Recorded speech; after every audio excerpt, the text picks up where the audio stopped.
May I come in, sir? आइए, Good afternoon, sir. Good afternoon, sir. Please. Thank you, sir. Anand ji, पहले मुलाकात हो चुकी है Anand ji? Yes, sir. Forest का भी था ना? Yes, sir. और मैकेनिकल इंजीनियरिंग है आपका, ठीक है। मुझे बताइए, जो भाप लाइनें होती हैं उनके लिए किसका प्रयोग करते हैं? Sorry, sir. मैं क्वेश्चन समझ नहीं। जो भाप लाइनें होती है ना, इनमें जो पाइप यूज होते हैं, जी। काहे के पाइप होते हैं? Sorry, sir. इस बारे में मुझे जानकारी नहीं। थर्मोडायनेमिक्स के विषय में बताइए, second law of thermodynamics. Second law of thermodynamics ये है सर कि किसी इंजन में हम वर्क कर रहे हैं, यदि हमें अपोजिट साइड हीट वो करनी है, जैसे कोल्ड बॉडी से हॉट बॉडी की तरफ वो करना, तो वर्क हमें करना पड़ेगा सर।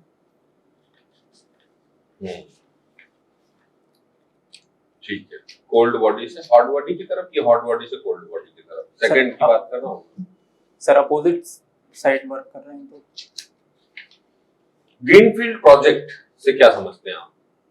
सर, ग्रीनफील्ड प्रोजेक्ट से तात्पर्य ये है कि वो प्रोजेक्ट जो है पूरा नए सिरे से डिजाइन हो रहा है और नए सिरे से ये अपन स्टैब्लिश कर रहे हैं sir. What is pitting? Pitting सुना है? आपके मैकेनिकल इंजीनियरिंग से जुड़ा हुआ टर्म। मैं माफी चाहूंगा सर। ओके। एनिलिंग से क्या समझते हैं? सॉरी सर इस बारे में। What is coupling?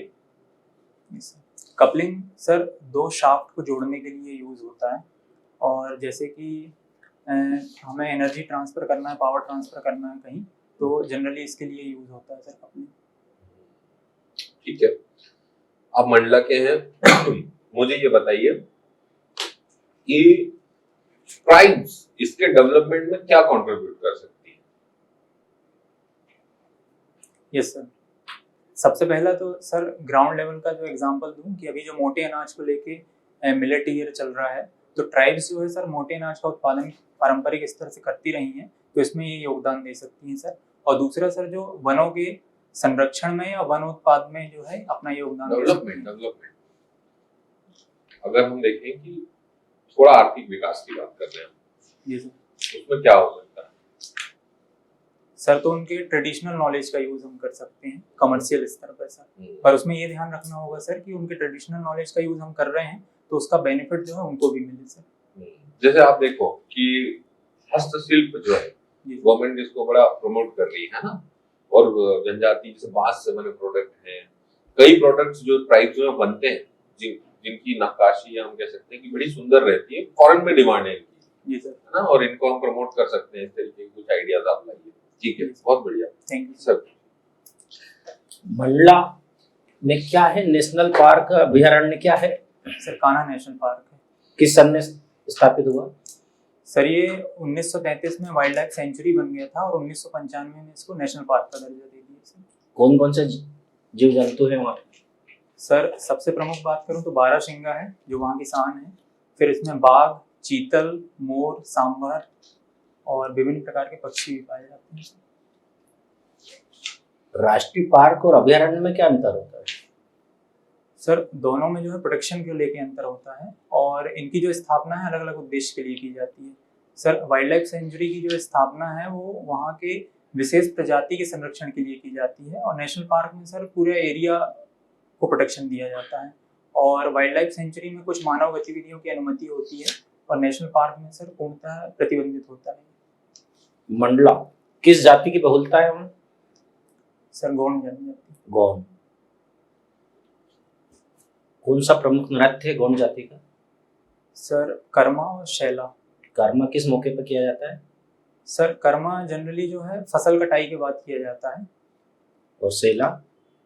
Shaila sir इसके लिए कोई विशेष ओकेजन नहीं चाहिए, जनरली जब ये फ्री रहते हैं जनजाति तो शैला नृत्य करते हैं मनोरंजन फ्री टाइम में कर लेते हैं। जी सर।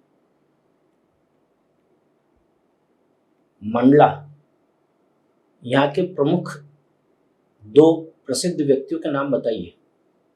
इतिहास से भी हो सकते हैं, वर्तमान से भी हो सकते हैं। सर इतिहास की बात करूं तो पहला उदयचंद जैन जो है, श्री उदयचंद जैन। और वर्तमान में बात करूं सर तो माननीय सांसद जो है श्री फग्गन सिंह कुलस्ते जी। फग्गन सिंह जी कुलस्ते जी, केंद्रीय मंत्री हैं सर। क्या विभाग है इनके पास? सर केंद्रीय राज्य इस्पात विभाग और ग्रामीण विकास। अच्छा, कोई आयोग के भी दायित्व रहा है इनके पास? सर किसी मैं आयोग का दायित्व रहा है? सर मैं अभी रिकॉल नहीं कर पा रहा हूँ। कोई बात नहीं। आप तो मैकेनिकल इंजीनियर हैं। जी सर। तो इस ज्ञान का उपयोग आपने अपने तहसील या गृह जिले के लिए किस प्रकार से किया? कहीं कुछ किया है मैकेनिकल इंजीनियरिंग का उपयोग? जी सर, जैसे मेरी हॉबी है कृषि गतिविधि में पिताजी की मदद करना। गुड। तो सर कृषि के लिए मैंने तकनीकी को उससे जोड़ा है। जैसे कि सर अभी लेटेस्ट हम लोगों ने 2 कृषि उपकरण लिए हैं, एक बेलर है और एक रॉक है। उसका उपयोग सर फसल अवशेष के प्रबंधन में कर रहे हैं सर हम लोग। आप अपने इस ज्ञान का उपयोग जो फसल होती है उसके बाद बर्बाद हो जाती है बारिश में, जी सर, तो मैकेनिकल इंजीनियरिंग का किस तरह से उपयोग करके बचा सकते हैं उस फसल को? सर फसल बर्बाद होने के लिए फसल तैयार हुई है तो उसे जल्दी से जल्दी हम हार्वेस्ट कर सकें तो उसके लिए मशीनों का यूज कर सकते हैं। क्योंकि परंपरागत स्तर पे ये देखा जाता है कि यदि हाथ से कटाई की जा रही है फिर उसकी थ्रेसिंग कर रहे हैं तो उसमें टाइम ज़्यादा लगता है सर। तो फसल तो पकने के बाद ही काटेंगे। जी सर। सर यहाँ मैं ये बताना चाह रहा था कि यदि मशीन का उपयोग कर रहे हैं तो बहुत बड़े एरिया को हम कम समय में कवर कर सकते हैं सर, और उसका भंडारण सुरक्षित स्थान पे कर सकते हैं। और यदि मैनुअल पावर से हम कर रहे हैं तो उसमें टाइम ज़्यादा लगेगा सर, कि पहले हम फसल काटेंगे, फिर उसको इकट्ठा करेंगे, फिर खलिहान में उसका परिवहन करेंगे, फिर थ्रेसिंग करेंगे। तो खलिहान में ऐसी व्यवस्था नहीं कर सकते कि फसल बर्बाद नहीं हो, पानी से भीगे नहीं, खराब नहीं हो, काटी गई फसल?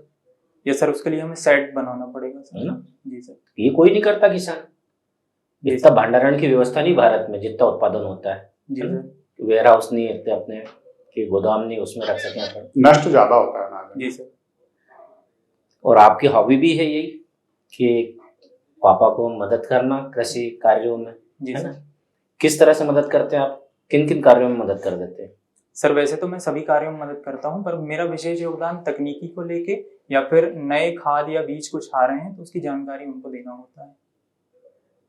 अच्छे बीज की क्या पहचान है? सर अच्छे बीज की पहचान ये है कि सर उसको लगाने में एक तो उसमें बीमारी या रोग कम लगे, प्रोडक्शन ज्यादा हो और इनपुट कॉस्ट कम लगे हमें। पहचान क्या करोगे? देख के बताओगे कि ये अच्छा बीज है कि खराब है? कैसे पहचान करोगे अच्छे बीज? सर यदि देखने से उसकी भौतिक पहचान हो सकती है कि उसमें एक ही वेराइटी के बीज हों, कुछ अन्य तत्व ना मिले हों, टूट फूट ना हो।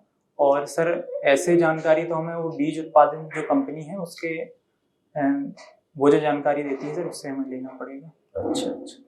अपने खेत में फसल के अलावा अन्य तरीके से अपनाकर आर्थिक स्थिति मजबूत करना, उसके लिए क्या प्रयास कर सकते हैं आप?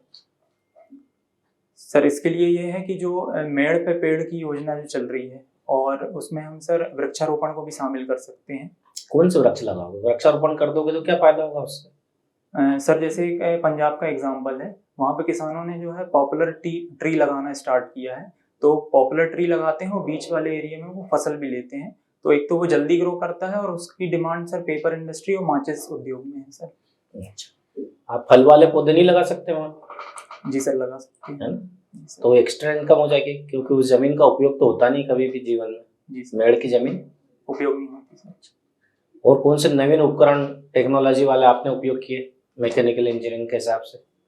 सर एक तो हैप्पी सीडर जो आ रहा है, तो हैप्पी सीडर के 2 फायदे हैं सर। एक तो जो फसल अवशेष है उसको हटाना नहीं पड़ता, जो अलग से कॉस्ट जो लगती है। और दूसरा सर कि जब हैप्पी सीडर से हम फसल की बुआई करते हैं तो फसल बोने के साथ साथ जो रेसिड्यू है वो एज अ मल्च उसमें हो जाता है, तो नमी की हानि कम होती है सर और पानी भी कम लगता है हमको। ठीक सर। आनंद जी, यस मध्य प्रदेश सरकार ने अभी हाल ही में फैसला लिया है कि नर्मदा नदी पर रिवर क्रूज टूरिज्म को प्रारंभ करेंगे, है ना? जी सर। तो ये जो रिवर क्रूज टूरिज्म है इसके क्या उद्देश्य है, इससे हमें क्या लाभ है, मंडला को क्या लाभ है, सर यदि इसके लाभ की बात करूं तो ये है कि परिवहन जो है जो जलीय परिवहन है वो पर्यावरण के अनुकूल होता है और सबसे सस्ता माना जाता है सर। और दूसरा सर ये है कि वहाँ लोकल लेवल पे जो है पर्यटन को बढ़ावा दे सकते हैं हम और रोजगार के साधन भी बढ़ सकते हैं सर। लेकिन शिवान जी मुद्दा ये है कि क्या नर्मदा नदी जल परिवहन के लायक है? कहीं पर चौड़ी, कहीं पर पतली, कहीं पर उथली, एक जैसी नदी नहीं है ये। जी सर। तो जल परिवहन संभव है नर्मदा पर? रिवर क्रूज टूरिज्म पॉसिबल है नर्मदा के ऊपर?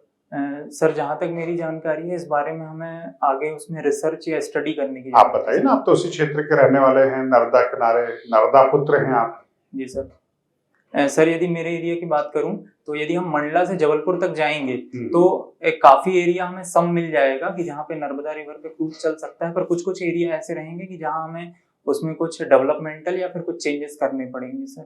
तो संभव नहीं है नर्मदा नदी पर रिवर क्रूज टूरिज्म? सर उसको ये बोल सकते हैं कि कुछ स्पॉट हम ऐसे चुन सकते हैं कि जिनके बीच इसको किया जा सकता है। अच्छा अच्छा अच्छा। तो इससे लाभ मंडला जिले को क्या लाभ होगा?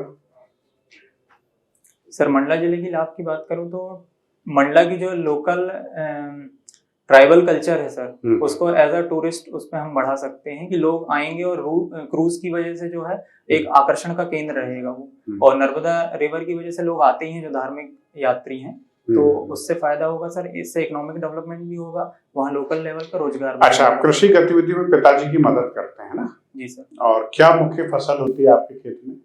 सर खरीफ की बात करें तो धान है और मक्का, और रबी के सीजन में सर गेहूं, मटर है और चना। अच्छा, भारत सरकार मिलेट्स के ऊपर फोकस कर रही है। जी सर। है ना, इंटरनेशनल ईयर ऑफ मिलेट्स भी मनाया जा रहा है। जी सर। तो आदिवासी क्षेत्र में मिलेट्स को क्यों नहीं प्रमोट किया जा रहा है? क्योंकि परंपरागत कोदो कुटकी तो आदिवासियों की परंपरागत व्यंजन है।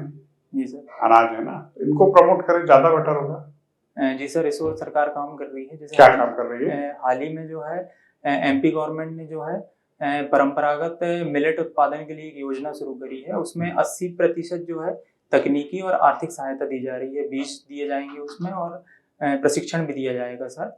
और श्री अन्न बोलते हैं इसको, है ना? जी सर। तो क्यों फोकस करना है मोटे अनाज पर में इतना? सर मोटे अनाज के काफी सारे फायदे हैं। एक तो ये सर कि ये क्लाइमेट रेजिलिएंट होते हैं, कम मशक्कत में आसानी से उपजाए जा सकते हैं, कम पानी की जरूरत होती है और इसमें पोषण से भरपूर है सर। ये भरपूर न्यूट्रिशंस वैल्यू होती है इसकी, है ना?